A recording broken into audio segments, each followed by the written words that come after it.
सुना प्रश्न ऋषियों का और बोले सूत जी ज्ञानी।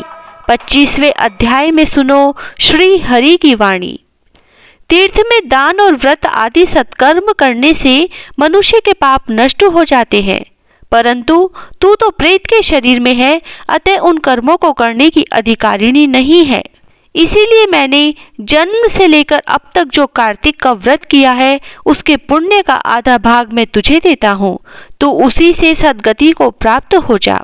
इस प्रकार कहकर धर्मदत्त ने द्वादक्षर मंत्र का श्रवण कराते हुए तुलसी मिश्रित जल से ज्यों ही उसका अभिषेक किया, त्यों ही वह प्रेत योनि से मुक्त हो प्रज्वलित अग्निशिखा के समान तेजस्विनी एवं दिव्य रूप धारिणी देवी हो गई और सौंदर्य में लक्ष्मी जी की समानता करने लगी।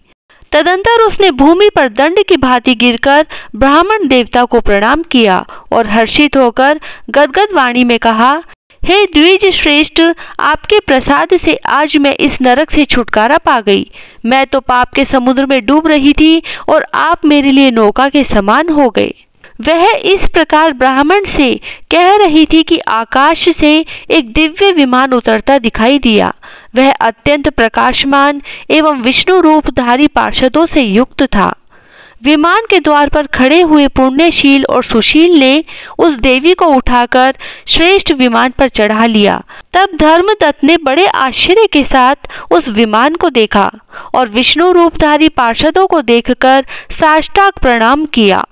पुण्यशील और सुशील ने प्रणाम करने वाले ब्राह्मण को उठाया और उसकी सराहना करते हुए कहा, हे द्विज श्रेष्ठ, तुम्हें साधुवाद है, क्योंकि तुम सदैव भगवान विष्णु के भजन में तत्पर रहते हो, दीनों पर दया करते हो, सर्वज्ञ हो तथा भगवान विष्णु के व्रत का पालन करते हो।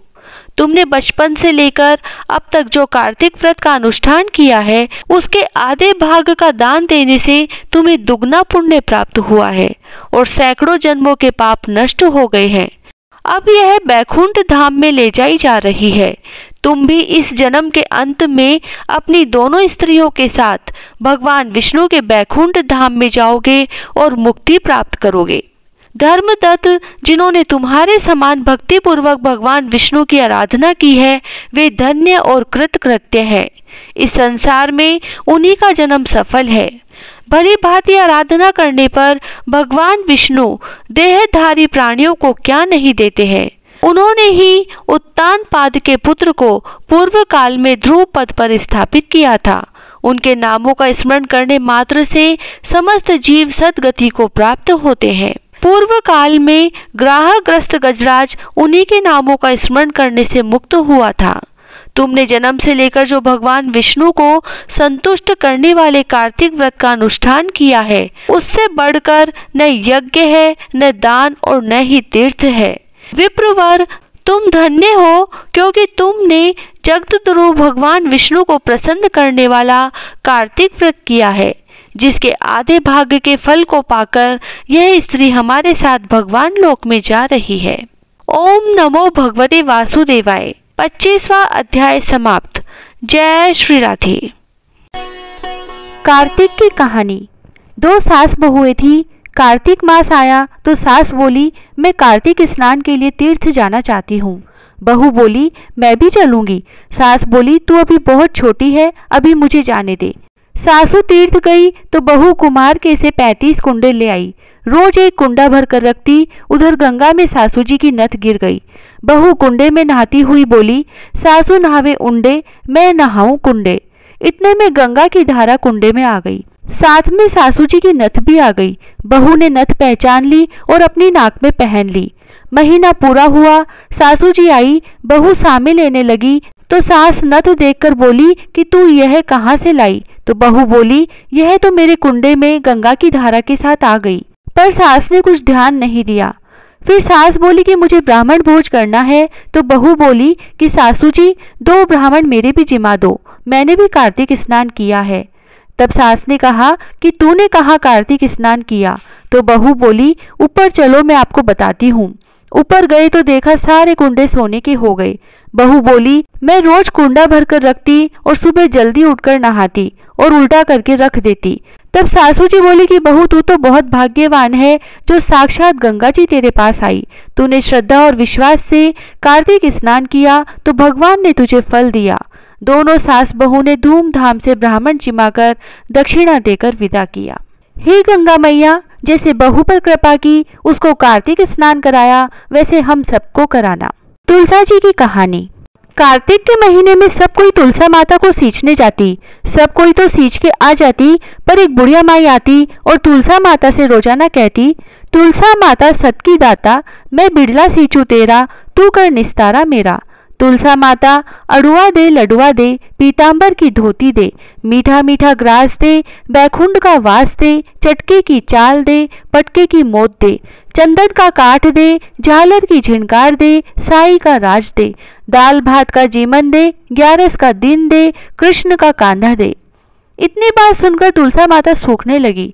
भगवान ने पूछा कि तुम्हारे पास तो इतनी औरतें आती हैं, तुम्हें जिमाती है, गाती है, तो भी तुम कैसे सूखने लगी?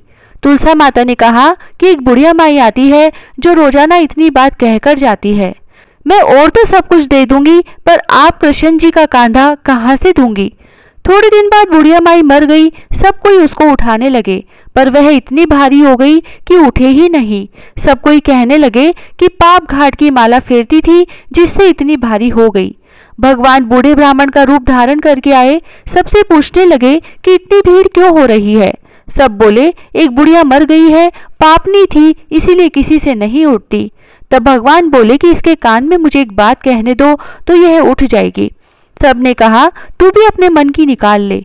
भगवान ने जाकर उसके कान में कहा, बुढ़िया माई तू बिड़ला सींचे मेरा, मैं करूँ निस्तारा तेरा। बुढ़िया माई अड़ुआ ले, गड़ुआ ले, पीतांबर की धोती ले, पटके की मोत ले, मीठा मीठा ग्रास ले, बैकुंठ का वास ले, चटके की चाल ले, चंदन का काठ ले, झालर की झिनकार ले, साई का राज ले, दाल भात का जीमन ले, कृष्ण का कांधा ले। इतना सुनते ही बुढ़िया माई हल्की हो गई। भगवान उसे कांधे पर ले गए और उसकी मुक्ति हो गई। हे तुलसा माता, जैसा उसकी मुक्ति करी ऐसा हमारी करियो, जैसा उसको कांधा दिया वैसे सबको दियो। विनायक जी की कहानी।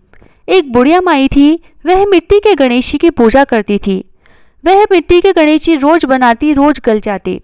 सामने एक सेठ का मकान बन रहा था तो वह वहां जाकर बोली कि पत्थर का गणेश बना दो। मिस्त्री बोले, जितने में हम तेरा पत्थर का गणेश गढ़ेंगे उतने में अपनी दीवार न चीनेंगे। बुढ़िया बोली कि राम करे तुम्हारी दीवार टेढ़ी हो जाए। अब उनकी दीवार टेढ़ी हो गई। वो बनावे और ढा देवे, बनावे और ढा देवे। इस तरह करते करते शाम हो गई। शाम को सेठ आया और उसने कहा, आज कुछ भी काम नहीं किया। तो मिस्त्री कहने लगे कि एक बुढ़िया आई थी, वो कह रही थी कि मेरा पत्थर का गणेश गढ़ दो।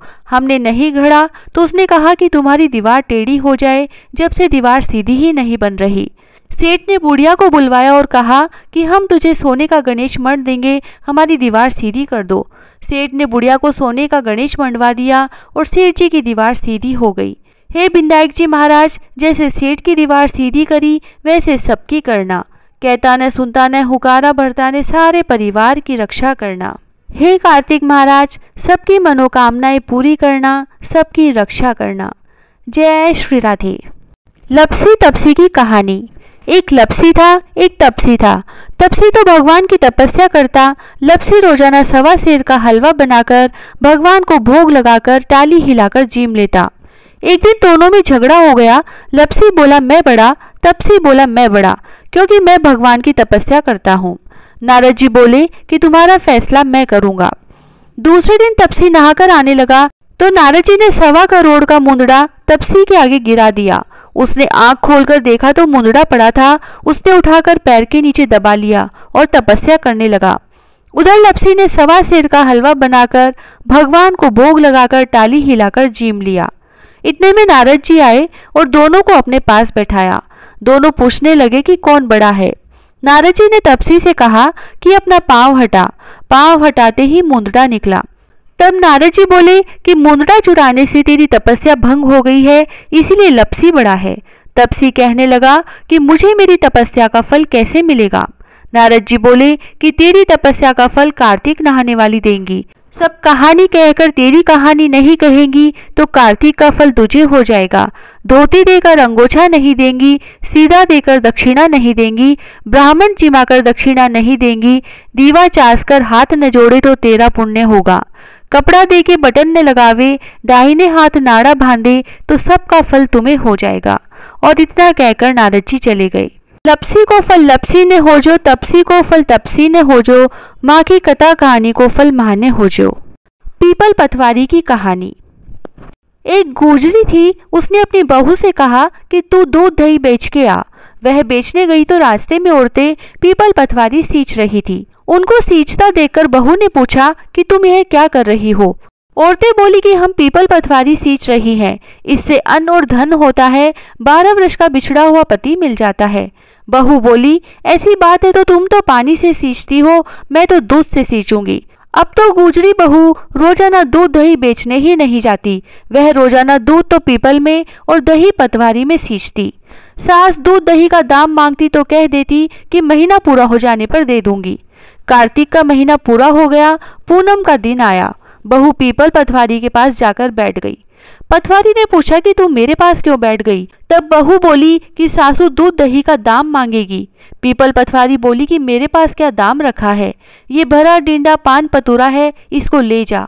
बहू ने वही ले जाकर कोठरी में रख दिया और डर के मारे कपड़ा ओढ़कर सो गई। सासू बोली कि बहू पैसे ला। बहू बोली कि कोठरी में रखा है।